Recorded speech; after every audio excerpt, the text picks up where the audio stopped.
Hi friends, good evening to all. అందరికి శుభ సాయంత్రం.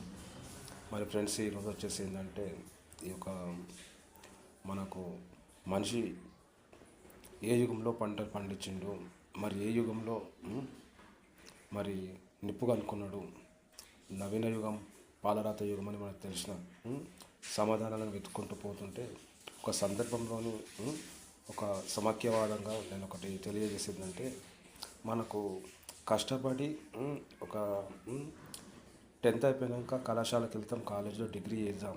అయితే మనకు degree first year, second year, degree final ఇయర్లో మనకు ఒక ప్రిలిమినరీ రాసే అర్హత ప్రభుత్వం కల్పించారు.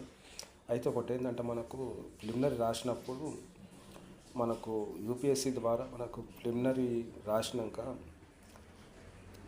ప్రిలిమినరీలో మనకు మాత్రం మార్కుల పరంగా ఏ విషయము తెలియరు ఒకటి. అయితే గ్రూప్ 1 ఒకటి ఎంచుకుంటే ఏంటంటే, గ్రూప్ 1లో 15 పోస్టులు బాగుంటాయి అట్లా. మరి ఈ విధంగా చూసుకుంటే గ్రూప్ 2లో కొన్ని ఒక సమానంతరమైన పోస్టులు ఉన్నాయి. ఇక మరి ఇంటర్వ్యూ పరంగా కేటాయించుకుంటే అందులో కూడా బాగున్నాయి అట్లా. కాబట్టి గ్రూప్ 1లో ఎవరు సెలెక్ట్ అయిన వాళ్ళకు మరి గ్రూప్ 2లో సెలెక్ట్ అయిన వాళ్ళకు ఇంటర్వ్యూలో కూడా సెలెక్ట్ కావాలని చెప్పి సివిల్స్ రాసేవారికి, సివిల్స్లో మరి రాణిస్తున్న వారికి, సివిల్స్ ఎంచుకున్న వారికి, సివిల్స్ మరి ఇప్పుడు కావాలనుకున్న విద్యార్థులకు కూడా ఒకటి కొనసాగించండి. ఎందుకంటే మన సంకల్పం మించింది ఏది లేదు. కాబట్టి ఒక తన వంతు సంకల్పం ఉంటే 10 మందిని దాటి అధిగమించి పరుగులు పెట్టినంత ఉత్సాహం వస్తుంది ఫ్రెండ్స్.